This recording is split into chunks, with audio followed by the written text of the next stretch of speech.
Radio Foot International, Annie Gasnier. Bonjour à tous et bienvenue dans le Café des Sports de Radio Foot International, dans ce rendez-vous encore hebdomadaire, celui donc de Radio Foot. Nous sommes encore chez nous, mais sachez-le, dès lundi, petit changement pour Radio Foot et ses auditeurs, nous serons là le lundi et le vendredi, donc 2 fois par semaine, car le foot est en train de reprendre un petit peu partout.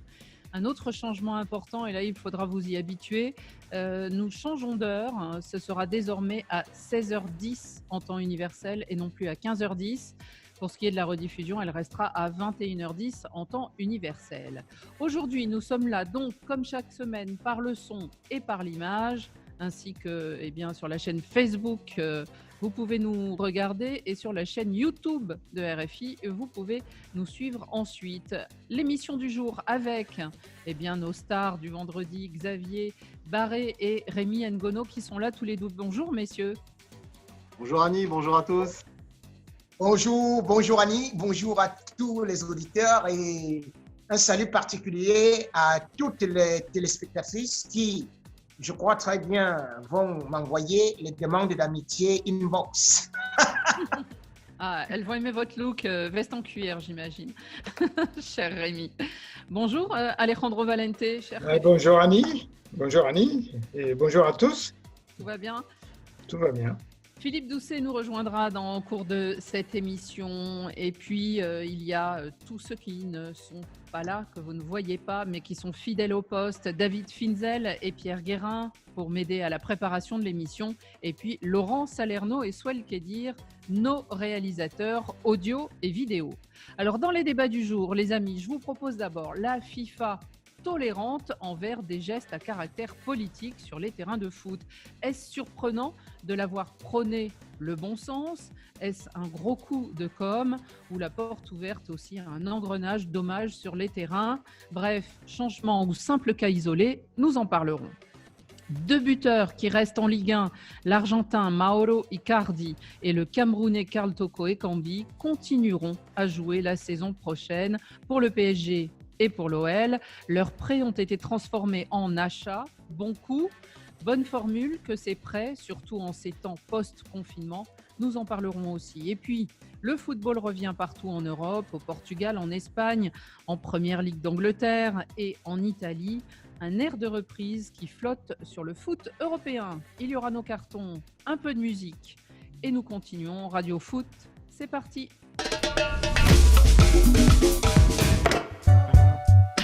Jadon Sancho pour son 15e but de la saison. Et là aussi un hommage appuyé à destination des États-Unis et de la situation qui s'y passe suite au décès de George Floyd. On avait déjà vu Weston McKennie avec Schalke 04 hier face au Werder Bremen. On a vu la réaction de Marcus Thuram. Maintenant c'est Jadon Sancho sur ce break du Borussia Dortmund. Achraf Hakimi, lui aussi, geste symbolique. My people don't want no trouble. We've had enough struggle. Sur un brassard, sur un t-shirt, sous leur maillot ou en posant un genou à terre, les gestes des footballeurs qui évoluent en Allemagne, rendant hommage à l'Afro-Américain George Floyd tué à Minneapolis par un policier, n'ont échappé à personne. Elles ont même ému, comme celle de Marcus Thuram du Mönchengladbach, célébrant son but tête basse et genoux à terre. Mais ces gestes politiques sont passibles de sanctions si on s'en tient du moins aux règles de l'International Board et donc les règles édictées par la FIFA.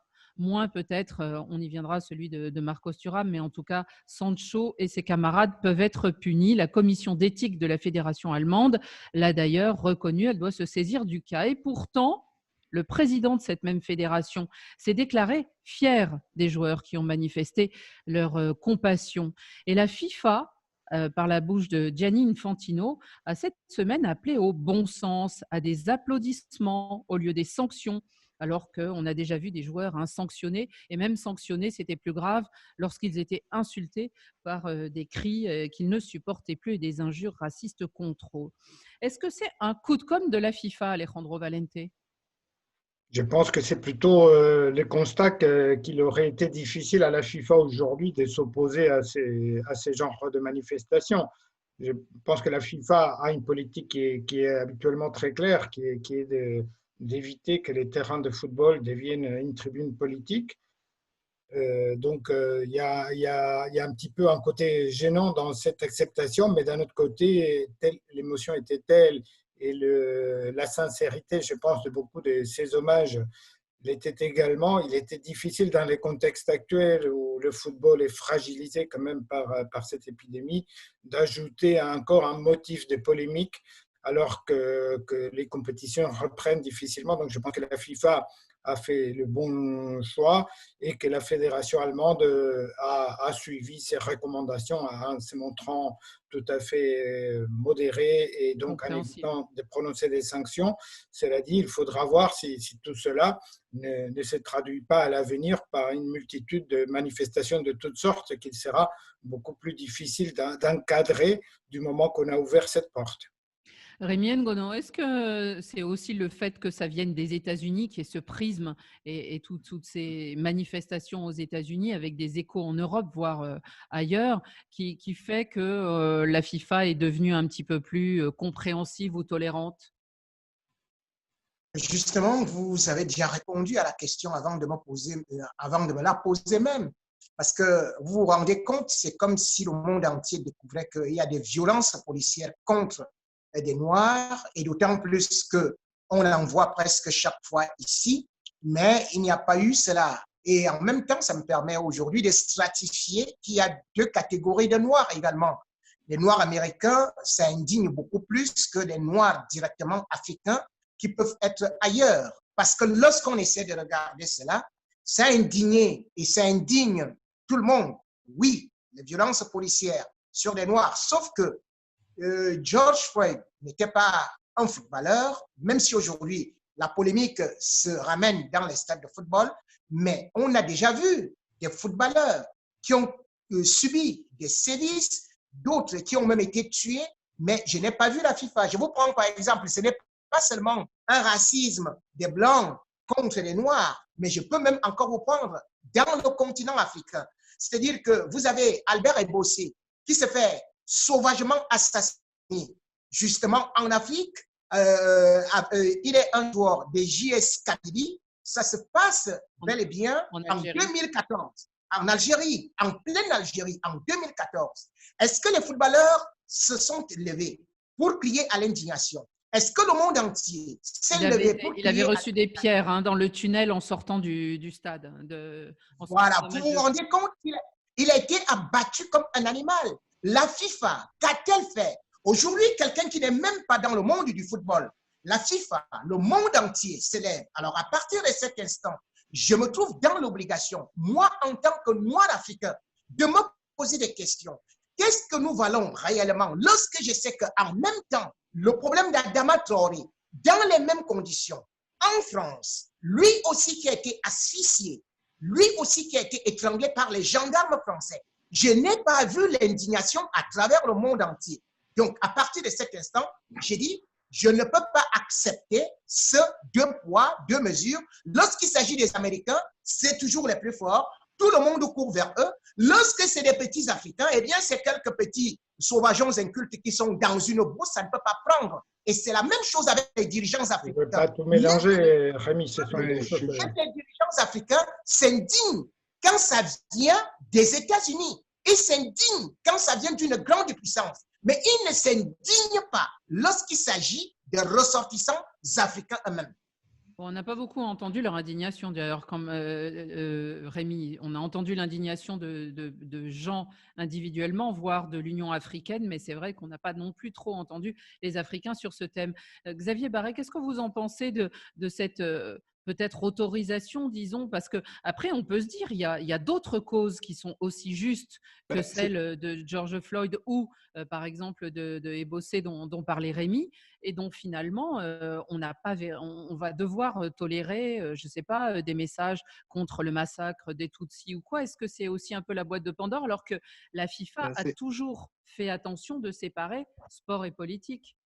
C'est exactement ce à quoi j'ai pensé quand vous avez envoyé le sujet hier. J'ai dit, oulala, quel sujet touchy. Euh, donc, il convient d'être extrêmement pédagogue parce que moi, je me souviens quand la FIFA a pris cette décision dans les années 90 d'interdire toute manifestation sur le terrain qui pouvait être interprétée d'une autre façon. Et un des dirigeants de la FIFA m'expliquait qu'il était allé en Amérique du Sud au championnat junior. Je ne sais plus si c'était les 17 ans ou les 19 ans. Et il y avait les Paraguayens des jeunes Paraguayens qui, pour fêter un but, s'étaient alignés et avaient enlevé leur maillot et il y avait marqué dessus Jésus. Voilà, ou j'aime Jésus. Enfin, je ne sais plus exactement la On phrase. se Ça remonte souvient à quelques années. d'un Et donc, certain Neymar avec sa bande Jésus 100% à une finale de Ligue des Champions.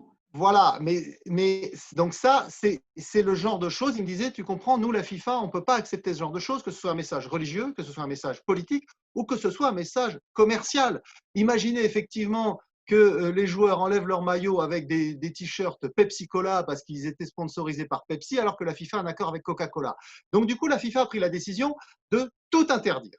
Pas de manifestation, quelle qu'elle soit, politique, Oui, oui. religieuse, commerciale, hors, dans le cadre du terrain. En dehors, les joueurs sont libres de Oui. leurs D'ailleurs, opinions. vous parlez, Xavier, en dehors du terrain, on peut signaler cette magnifique photo qui était très parlante de l'équipe de Liverpool, tous un genou à terre autour du rond central. Mais c'est vrai que cette photo, elle a été prise à l'entraînement. Donc, ça n'a rien à voir, même si elle a beaucoup tourné sur les réseaux sociaux et qu'elle a de l'impact, mais ça n'a rien à voir avec un match officiel.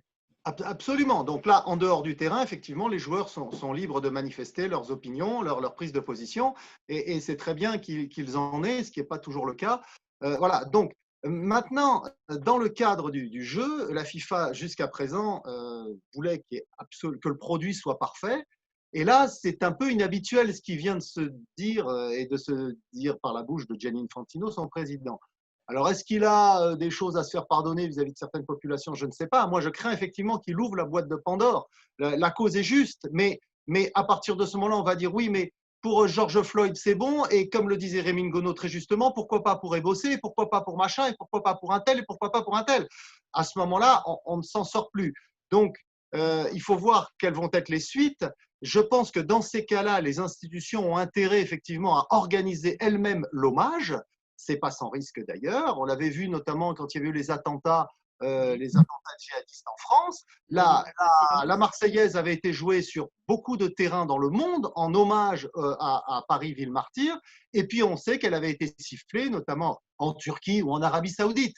Donc vous voyez, quand on se lance dans ce genre d'hommage à des victimes, c'est pas sans risque.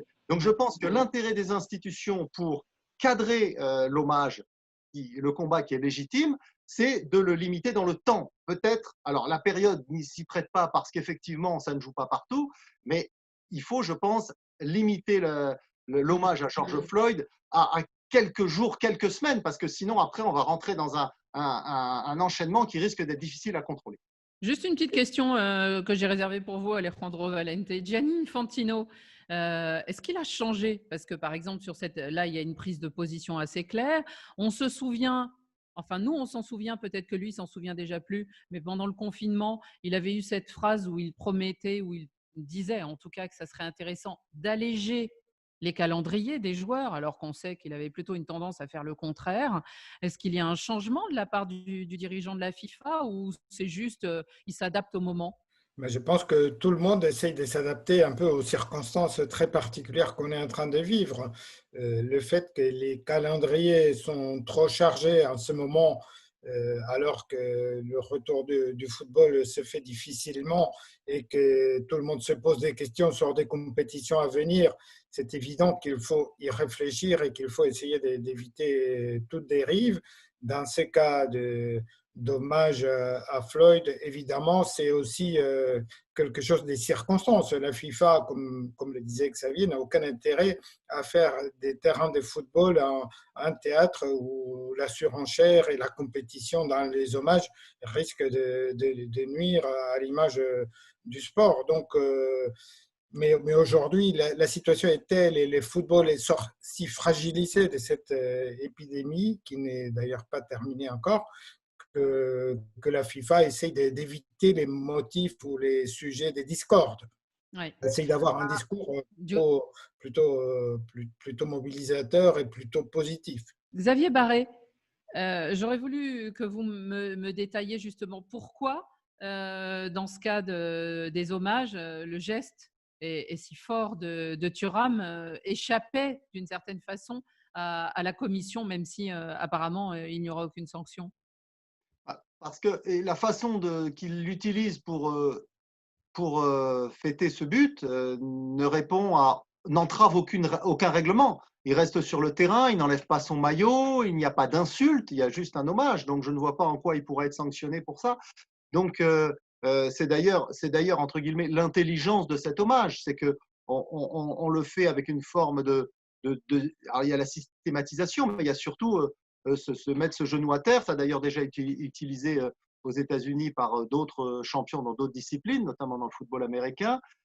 Donc C'était en écho justement aux joueurs américains de football, de football américain, on le sait.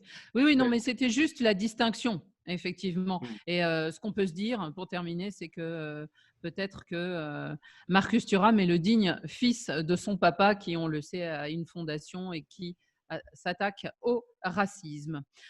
On continue, les amis, et allez, on va sur le terrain, on descend sur le terrain de la Ligue 1, même si le ballon ne roule plus trop. Mauro Icardi, l'Argentin, le goléador si efficace devant le but. Un coup de patte suffit pour faire mouche. Finisseur en chef, Mauro Icardi. Le Paris Saint-Germain aurait difficilement pu payer moins cher. Il y a un an, l'attaquant argentin était évalué à plus de 80 millions d'euros. Pas de match en championnat de France où on prépare la saison prochaine. Déjà, les clubs annoncent en ce moment les retours au centre d'entraînement. Par exemple, pour l'OM, ce sera à partir du 26 juin à la Commanderie. Pour le PSG, ce devrait être le 22 juin au Camp des Loges, avec dans les rangs Mauro Icardi. Grâce, on peut dire, à Leonardo, le directeur de ce club, et puis aussi grâce à Vanda, Madame Icardi, qui a négocié avec le Paris Saint-Germain. L'Argentin, prêté par l'Inter Milan la saison dernière, on peut se dire qu'on l'a remarqué, il a flambé, 20 buts en 31 matchs. Le contrat court jusqu'en 2024. Alors, on pensait d'abord au départ, Xavier Barré, que ça allait être un aller-retour entre l'Inter et le Paris Saint-Germain. Icardi était un peu mal avec les supporters, avec l'Inter et tout. On pensait qu'il voulait se mettre à l'ombre un an. Et finalement, l'histoire dure. C'est une surprise ? Pas tout à fait, parce que quand il est arrivé, on se doutait bien que Leonardo avait une idée derrière la tête, c'était de le faire venir ensuite à Paris de manière définitive au terme de son prêt. Et il a eu un automne absolument flamboyant et tout, effectivement, concordait dans ce sens. Et puis c'est vrai que le printemps a été moins performant de la part d'Icardi et surtout Cavani, qui était blessé, est revenu et Cavani est adulé par le public du Parc des Princes. Maintenant, il y a 6 ans d'écart entre les deux. Donc, s'il faut faire un investissement, s'il faut faire un choix entre Cavani et Icardi, eh bien, la logique veut que ce soit Icardi. Les négociations avec l'Inter de Milan n'ont pas été faciles. Bien sûr, l'Inter voulait obtenir le meilleur prix, le plus d'argent. Le PSG voulait le payer le moins cher possible. Et c'est pour ça qu'il y a eu toutes ces, je pense, savamment entretenues par le Paris Saint-Germain, toutes ces rumeurs d'éventuellement faire prolonger Cavani pour 1 an ou 2, de façon à forcer l'Inter à accepter l'offre du PSG. Moi, je pense que c'est un bon choix de la part de Paris, parce qu'on a toujours intérêt à prendre un joueur qui connaît déjà la ville, qui connaît déjà le club, qui connaît déjà un certain nombre de ses coéquipiers pour qu'il soit plus performant tout de suite. Alejandro, quel est l'intérêt pour Icardi qui avait choisi un peu par défaut le Paris Saint-Germain ? C'est parce qu'il s'est bien relancé ou c'est Je pense qu'il y a d'abord un intérêt financier évident, puisqu'il aura un salaire de 10 millions net par an, donc bien plus que ce qu'il touchait à l'Inter. Et probablement, il aurait eu du mal à trouver de telles conditions ailleurs. Après, c'est vrai qu'il a trouvé un certain bonheur, disons, dans l'équipe parisienne. Il y a Il n'y a que des latino-américains. Pas mal des compatriotes, pas mal des sud-américains. Il se sent apprécié, il se sent en tout cas souhaité. Déjà, lorsque le joueur avait été prêté, on se disait que Paris avait fait une bonne opération, parce que même à 70 millions d'euros, ça paraissait un prix modéré par rapport à ce qui circule pour des joueurs comparables. Et aujourd'hui, en plus, Paris a réussi à à améliorer les conditions et à baisser le prix grâce au souhait de l'Inter de vouloir éviter à tout prix que les joueurs aillent renforcer une autre équipe italienne. On pense évidemment à la Juventus. Donc, les conditions étaient réunies pour que Paris fasse une très bonne affaire. Et c'est le cas. Paris est content, Icardi est content, l'Inter est content. Tout le monde est content dans cette histoire. Vanda aussi, apparemment. Rémi Ngono, est-ce que ce numéro 9 de 27 ans, ce pur buteur, va pousser le chouchou Cavani hors du club après l'avoir mis longtemps sur le banc? Et surtout, est-ce qu'il va remplacer dans le cœur des supporters parisiens, selon vous? C'est ça la tristesse dans l'histoire. C'est comme à peu près je suis avec mon épouse et qui m'aime. Et généralement, elle est dévouée. Je ne lui fais aucun cadeau. Et mon épouse reste toujours là. Et subitement, je trouve une belle dulcinée à qui j'offre tous les cadeaux et qui d'ailleurs ne veut pas de moi. Je la flatte et je suis tellement très content de la voir, de telle sorte que je mets pratiquement mon épouse dans la poubelle. Est-ce que vous trouvez cela normal? J'ai dit non, parce que vous n'avez pas le droit d'avoir deux femmes en même temps en France. Ah, mais voilà l'histoire. Voilà l'histoire. C'est que Cavani est comme l'épouse du Paris Saint-Germain qui a manifesté cette fidélité. Cette fidélité Rémi. a toujours été là, qui n'a jamais abandonné le Paris Saint-Germain, qui n'a jamais boudé un seul instant, qui a été exemplaire, qui boulotte, qui fait le travail défensif. Il vieillit, Cavani. Mais attendez. C'est pas un mariage entre les joueurs et les clubs, c'est des contrats qui arrivent à terme. Laissez-moi parler, El Refé. Laissez-moi parler. Vous vous rendez donc compte que Icardi, sa femme a dit qu'elle ne venait même pas à Paris parce qu'elle trouvait Paris comme étant le deuxième, voire le troisième, le quatrième bureau qui ne l'intéressait pas. Ce n'était qu'une petite passe et puis c'est parti.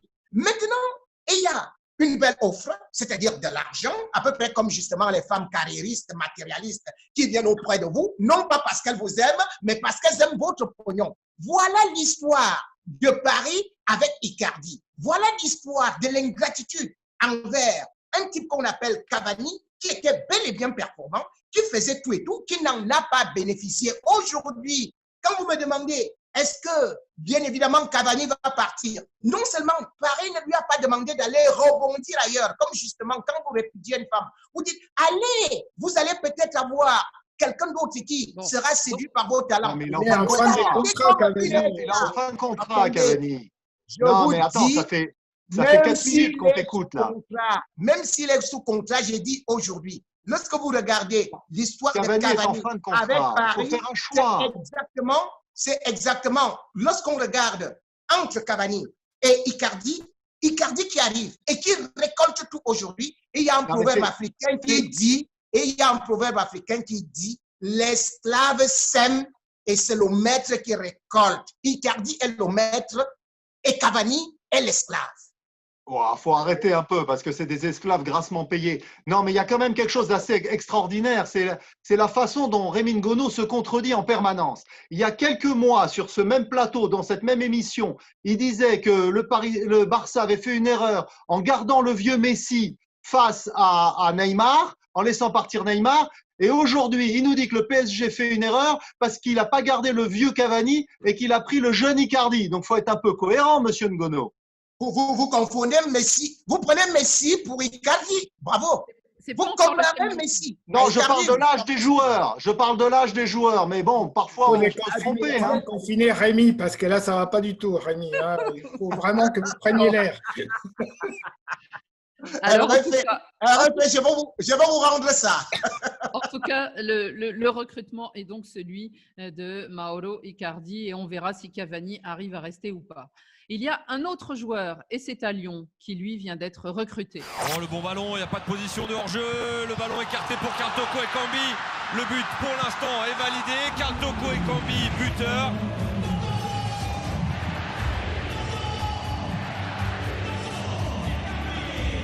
À Lyon, effectivement, KTE, comme on peut le surnommer, Karl Toko Ekambi, arrivé pour remplacer les blessés d'alors, Depay et Reine Adélaïde, a finalement lui aussi signé un contrat de 4 ans avec le club. Il a 27 ans. Rappelez-vous, il avait été pris Marc-Vivien Foé en 2018. Bon, il a joué 12 matchs, il n'a marqué que 2 buts, plus une passe décisive. Est-ce que c'est un super sub pour Lyon, le Camerounais Karl Toko Ekambi, Rémi Ngono? Lyon ne peut pas avoir mieux. Parce qu'il faut se dire aujourd'hui que même si Jean-Michel Aulas se bat, Lyon est assuré de ne pas avoir la Ligue des Champions. Et alors, Lyon ne peut pas être attractif. Et Ils auront peut-être la Ligue Europa. Voilà, la Ligue Europa, le Stade des Lumières, qui a coûté presque 395 millions d'euros, et donc 100 millions venant quand même d'un prêt, ce n'était pas pour la Ligue Europa, mais pour la Ligue des Champions que Lyon devait remporter. Maintenant, Lyon ne va même plus y participer. Et alors, qu'est-ce qu'il faut faire aujourd'hui? On n'a pas de perles, on n'a pas de super joueurs. Quand Karl Toko Ekambi arrive là, on sait très bien que Lyon n'a pas de capacité aujourd'hui encore que quand Lyon participait à la Ligue des Champions, c'est-à-dire que vous regardez entre 2003 et 2011, et il y avait quand même, Lyon avait gagné 108 millions d'euros, mais Lyon avait quand même eu à chaque saison des déficits de 24 millions d'euros.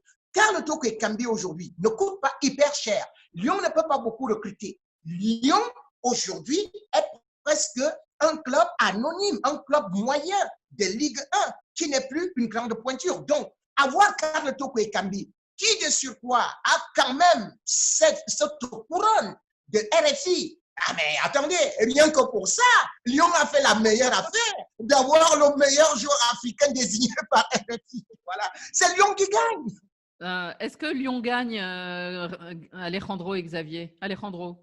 Je pense que Lyon, en tout cas, essaye de s'adapter à la nouvelle économie du football français, une économie qui est évidemment affaiblie par les mauvais choix, à mon avis, qui ont été pris concernant la reprise ou pas des championnats. Donc, les clubs français n'ont pas aujourd'hui les moyens de se battre sur les mercatos internationaux où les clubs des pays voisins seront mieux armés, mieux équipés. Donc, il essaye de sauvegarder ce qui peut l'être, d'anticiper des probables départs. On pense à Depay, on pense à Aouar. Et donc, il va falloir évidemment avoir des joueurs comme Toko Ekambi, qui n'est pas comparable, à mon avis, à un joueur comme Depay, mais dans le contexte actuel, c'est quand même une opération intéressante pour Lyon. Xavier, est-ce qu'on peut se dire peut-être que ces formules prêt, on reste et on prolonge le contrat, c'est intéressant et peut-être plus encore en ce moment de post-confinement et donc de cet arrêt qui a appauvri un peu le football? Alors, ce n'est pas sans risque, hein, parce qu'on le voit dans certains pays, notamment en Espagne, où il y a des joueurs prêtés jusqu'au 30 juin, et donc il faut prolonger le prêt, mais dans quelles conditions, à quel prix, enfin bon. Mais là, en l'occurrence, pour les clubs français, puisque la compétition est arrêtée, la question ne se pose pas. Et dans les cas qu'on vient d'évoquer, que ce soit Icardi ou que ce soit maintenant Karl Toko Ekambi, c'est plutôt une bonne idée. Parce qu'il y a toujours cette incertitude quand vous recrutez quelqu'un, c'est comment va-t-il s'adapter? Et finalement, le prêt, vous le prenez. Si ça ne marche pas, vous le renvoyez dans le club d'où il vient. Et si ça marche, vous le gardez. Alors après, bien sûr, il y a une négociation sur le prix. Bon, il n'y a rien à voir entre le prix d'Icardi qu'on a évoqué tout à l'heure et celui de Karl Toko Ekambi. C'est 11,5 millions à payer tout de suite à Villarreal et puis 4 millions de bonus selon différentes modalités.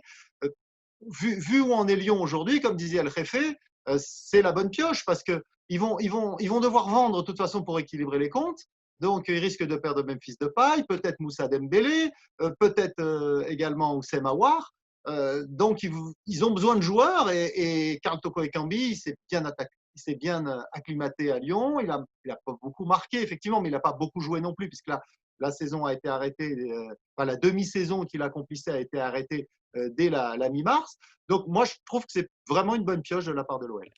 Bonne opération. Bon, voilà, un retour. Il était à Angers, on le rappelle, au SCO. Il est parti à Villarreal. Il revient et le championnat de France devrait reprendre officiellement le 23 août prochain. Mais ailleurs, ça reprend et on en parle tout de suite.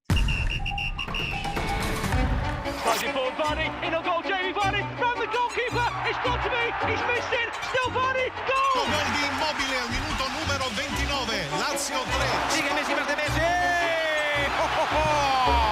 No! Jamie Vardy again! Immobile che Sigue Messi, parte Messi, Messi!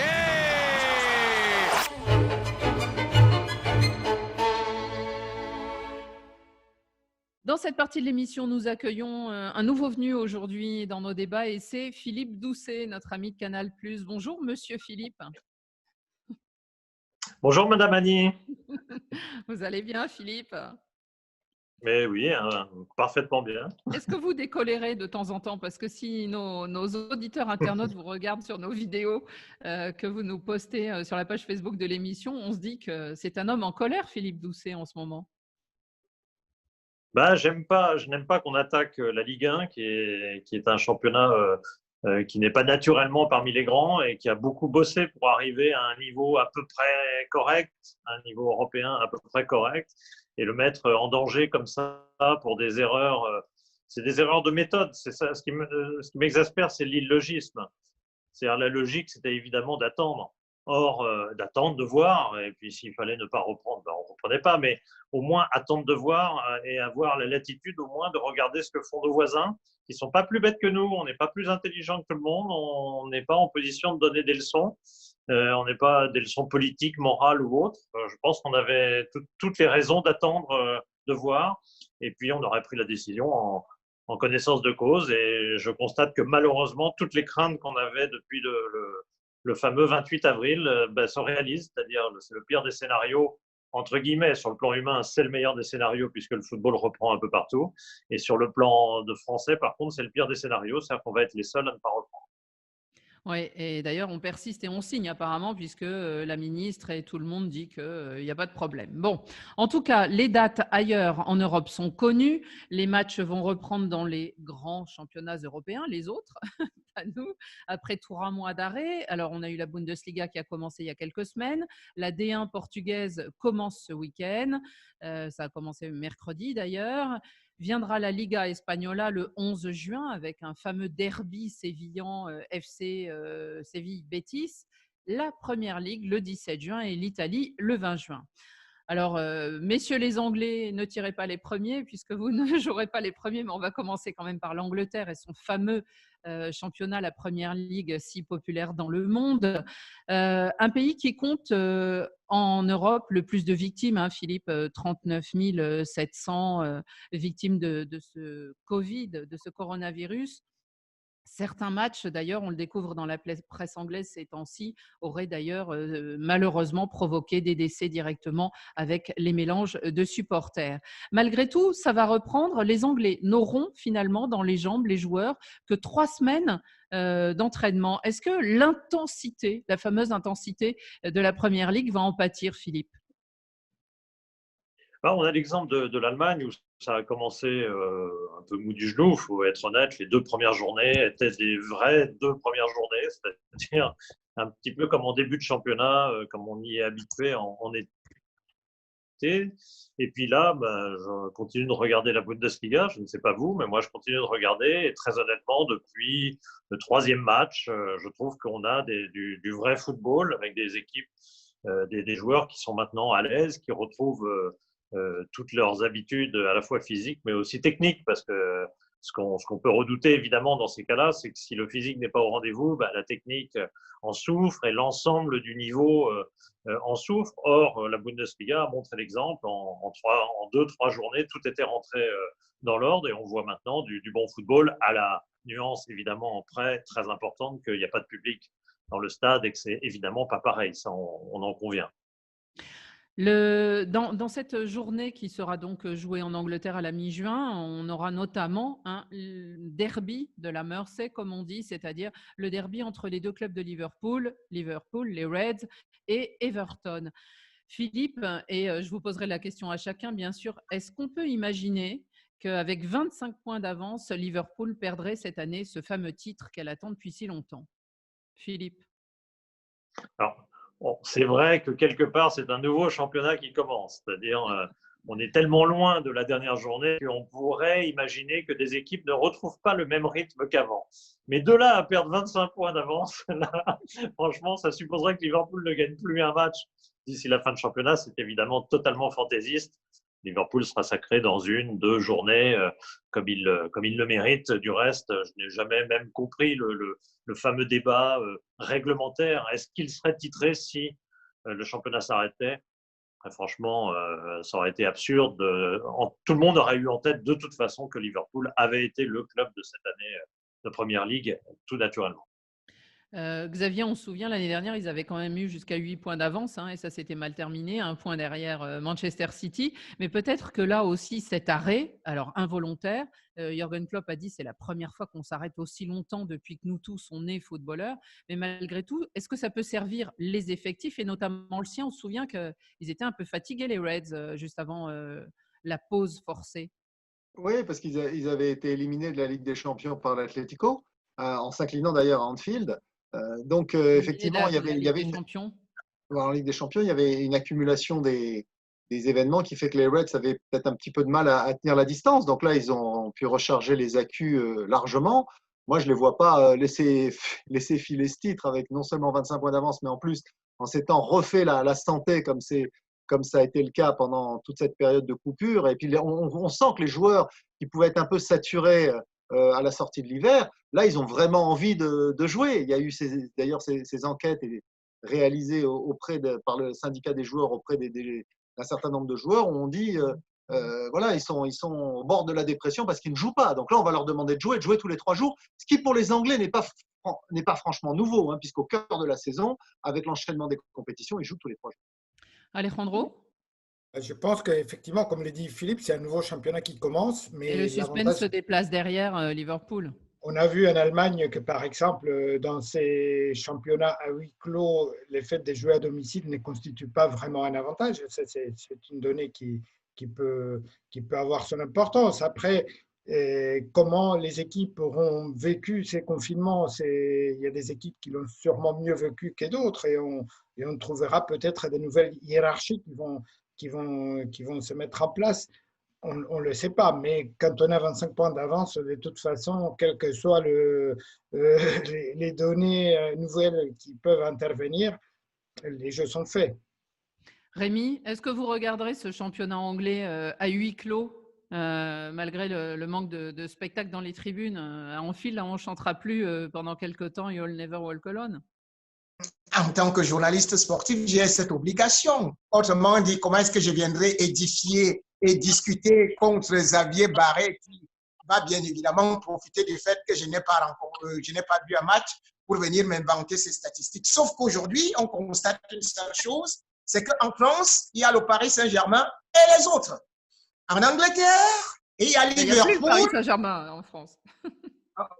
Vous savez, en championnat, il y a Paris Saint-Germain et les autres. C'est-à-dire que d'avance, on sait que c'est Paris Saint-Germain. En Angleterre, désormais, il y a Liverpool très au-dessus. Et contrairement à ce que les Xavier Barret et autres voulaient me dire que Pep Guardiola était le meilleur entraîneur, c'est quand même honteux d'être à 25 points de retard. 25 points, c'est énormissime. Mais que Liverpool aujourd'hui soit très au-dessus. Et maintenant, j'aimerais d'ailleurs qu'il y ait 2 championnats, c'est-à-dire qu'un championnat où Liverpool joue seul et peut-être avec Paris Saint-Germain, et puis un autre championnat où Pep Guardiola va jouer contre Lyon, va jouer contre Marseille, va jouer contre ceci. Vraiment, Liverpool, c'est très, très, très au-dessus. Xavier Barret, maintenant tu es convaincu, Pep Guardiola n'était pas le super entraîneur que tu croyais. Rémi et Pep Guardiola, il faudrait écrire un livre, n'est-ce pas Xavier? Bon, avant en tout cas de passer à l'Espagne, écoutons ce refrain connu, mais qui là est en 12 langues, et je vous en dis plus.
Radio Foot International, Annie Gasnier.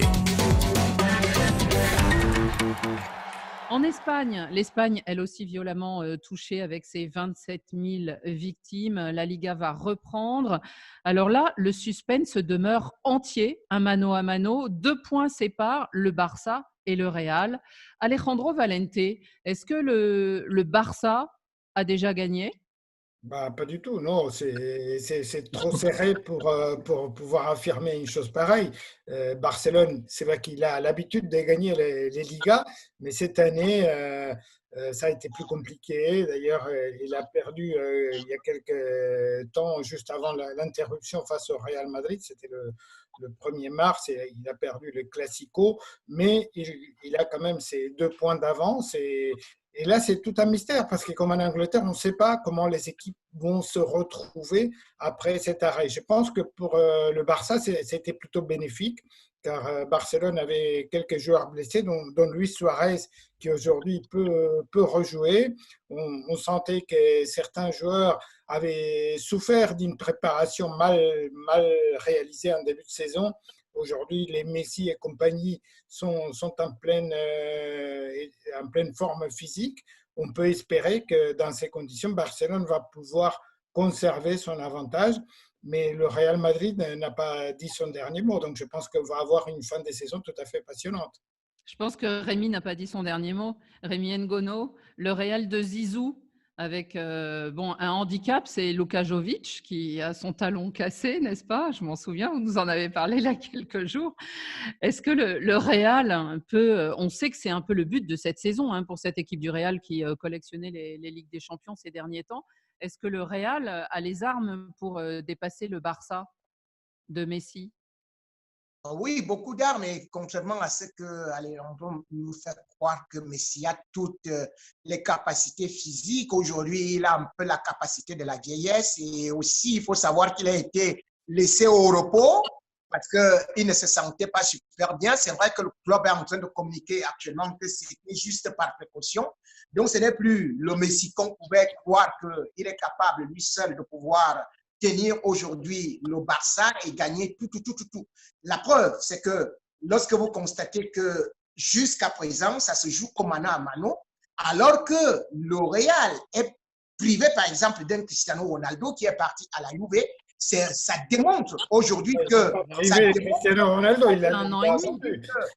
Ça démontre aujourd'hui que El Refe, ça démontre aujourd'hui que c'est le Barça qui n'a plus la même puissance. Donc, le Real est capable d'aller trouver et d'aller cueillir ces titres. Je dis bien, le Real a prouvé cela pendant le Classico. Le Real a prouvé aujourd'hui qu'il a des potentialités, d'autant plus que Eden Hazard, lui aussi, revient.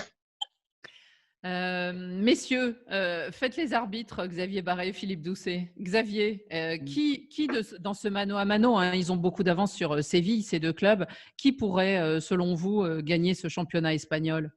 Pour moi, le Barça a l'avance qui lui donne ce surcroît de confiance. Et El Jefe l'a très bien expliqué, le retour de Luis Suarez va être le chaînon décisif parce qu'on a vu qu'en son absence, il manquait quand même quelqu'un devant. Et ce n'est pas par hasard si les Blaugrana s'emploient depuis de longues semaines, pour ne pas dire de longs mois, et même pendant cette période de confinement, à recruter un successeur à Luis Suarez parce qu'il manque un vrai avant-centre au Barça quand Luis Suarez n'est pas là. Donc là, le fait qu'il revienne à la compétition, même après 5 mois d'arrêt, on connaît sa grinta, on connaît sa détermination, on connaît sa volonté de marquer et de bien combiner avec Messi. Je pense que c'est un atout qui peut être déterminant pour Barcelone. Le calendrier, en plus, est à peu près équilibré entre les deux équipes pour les journées qui restent. Donc la petite avance qu'a le Barça, je pense qu'ils peuvent la conserver jusqu'au bout. Et vous, Philippe Doucet, qu'en pensez-vous? Je crois effectivement que c'est bon. On disait tout à l'heure que c'était un nouveau championnat. Le Barça, en mars, au moment où l'arrêt s'est fait, j'aurais parié que le Real allait parvenir à être champion. J'en suis moins sûr aujourd'hui. Le Barça jouait avec 14 joueurs. Hein. Sur la feuille de match, ils avaient 14 joueurs conséquents, enfin des joueurs confirmés en tout et pour tout comme joueurs valides. Là, ils ont récupéré plusieurs joueurs. Ils ont retrouvé un effectif à peu près correct. Et on a vu, si on regarde l'expérience de l'Allemagne, les favoris gagnent beaucoup parce que tout d'un coup, le petit n'a plus le public qui le pousse. Il faut enchaîner souvent 2 matchs par semaine. Le calendrier espagnol est complètement délirant. Ce qu'a sorti la Ligue espagnole est un véritable délire, un déni pour tout syndicat de joueurs. Mais après tout, bon, voilà, circonstances exceptionnelles. Bon, voilà, c'est la réalité. Tous les jours pour les spectateurs. Oui. Incroyable. Il y a des matchs tous les jours du 11 juin au 11 juillet. Pas toutes les équipes, bien sûr, mais du 11 juin au 11 juillet, je crois. Il y a des matchs absolument tous les jours, ce qui est absolument ahurissant. C'est une performance en termes d'animation du championnat. Mais ça va être très spécial pour les joueurs. Et je pense que ça va constituer un très gros avantage pour les grosses équipes qui ont des effectifs plus importants, qui vont pouvoir récupérer plus facilement. Quand on est un peu moins… Quand on enchaîne les matchs, c'est un avantage pour les gros. Et donc, je pense que ces deux équipes vont prendre beaucoup d'écart sur les autres. Et du coup, les 2 petits points d'avance du Barça aujourd'hui peuvent être finalement se révéler importants, alors que sur le moment, au mois de mars, on avait vraiment l'impression que tout le monde était sur la même ligne. Donc, petit avantage au Barça, et petit. Oui, ça sera en tout cas le vrai suspense de cette fin de championnat.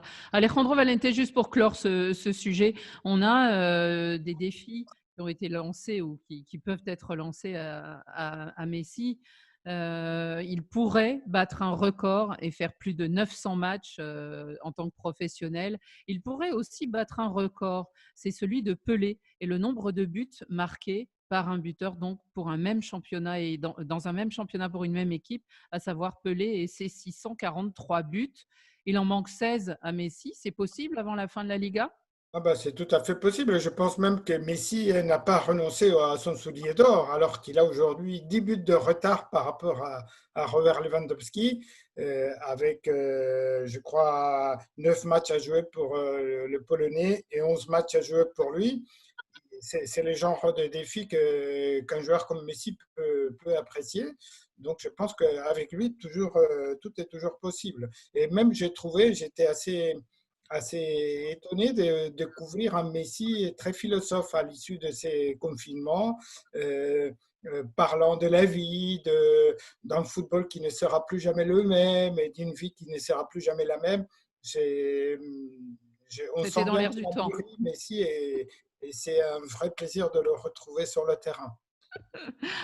Merci pour ces mots d'admiration du Jefe pour le fameux joueur qu'est Lionel Messi. La Serie A reprendra les 13 et 14 juin. Si vous voulez en savoir plus, sur notre page Facebook, Matteo Cioffi vous explique tout. Merci beaucoup, Philippe Doucet, d'avoir participé à ce Radio Foot International. Merci, Madame Annie. On vous retrouvera très bientôt dans une émission plus normale et dans un studio, j'espère. À bientôt, Philippe.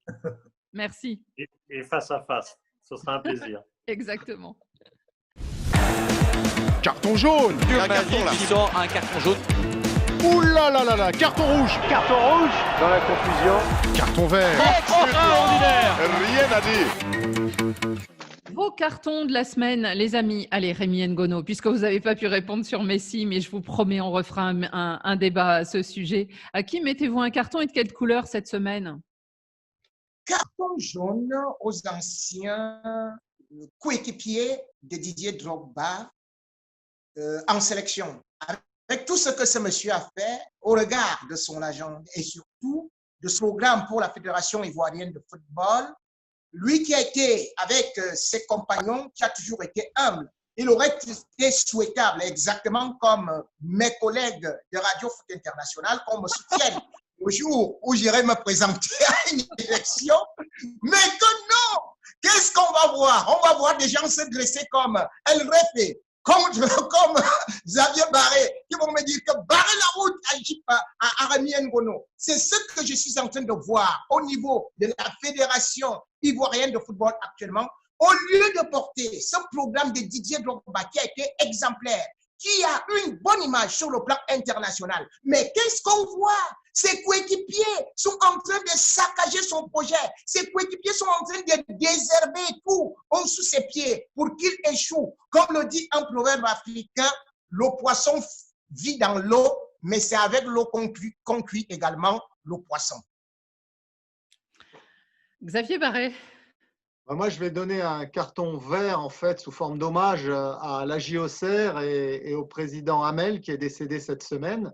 C'est un personnage assez discret, mais un personnage extrêmement efficace, qui a présidé le club bourguignon pendant 50 ans. Et sous sa coupe, ce club est passé du niveau amateur à la Coupe d'Europe et même allé en Ligue des Champions. Donc, c'est un hommage a posteriori que je lui rends, hein, puisqu'il a quitté ce club, la présidence de ce club, il y a déjà une dizaine d'années maintenant. Et d'ailleurs, depuis, la JA est descendue en 2e division. Mais je crois que c'est assez extraordinaire de voir la vie de ce personnage qui est mort à 90 ans, qui a côtoyé l'Abbé Deschamps, dont le stade de la JA porte le nom, lorsqu'il était enfant, et puis qui ensuite, depuis le garage, l'entreprise familiale, a apporté tout son dévouement, sa passion à ce club, sans jamais y avoir aucun intérêt financier personnel. C'est un bel exemple de dévouement pour la cause du football et pour la cause d'une ville qui n'avait pas droit de citer dans le monde du football professionnel jusqu'à ce qu'il mène la JA vers le saut. Alejandro Valente, quel carton, quelle couleur? Alors, un carton vert que je vais dédier à Rémi parce que je vois qu'il est un peu malheureux aujourd'hui. Alors, je vais lui faire plaisir, même si c'est un carton qui a un côté un peu masochiste pour moi. C'est à François Omambilic que je dédie ce carton vert, car il y a 30 ans exactement, il marquait le but le plus important de sa carrière. C'était une ouverture de la Coupe du Monde en Italie en 1990 à Milan. Il marquait un but contre l'Argentine qui permettait au Cameroun de devenir la première équipe africaine à battre un tenant du titre. Bon, le Sénégal allait récidiver quelques années plus tard, mais voilà, François Omambilic, un grand joueur, une belle carrière, et c'était le début d'une grande épopée pour les Lions indomptables et pour un certain Roger Mila. Oui, très joli carton. Radio Foot International donne son carton. Magnifique, elle aurait fait ça, avec ça. Je sors le drapeau blanc pour la paix. Radio Foot donne un carton vert à JPP, Jean-Pierre Papin, qui revient sur les terrains. Il était consultant ces derniers temps, on le voyait plutôt sur le banc des télés. Et bien là, il va être sur le banc d'un terrain. Il va être entraîneur d'une petite équipe, hein, c'est l'équipe de Chartres, qui joue en National 2, c'est la 4e division, si je ne me trompe pas, hein, en France. Mais en tout cas, on va retrouver JPP dans le milieu du football et qui sait peut-être grimper d'année en année pour revenir.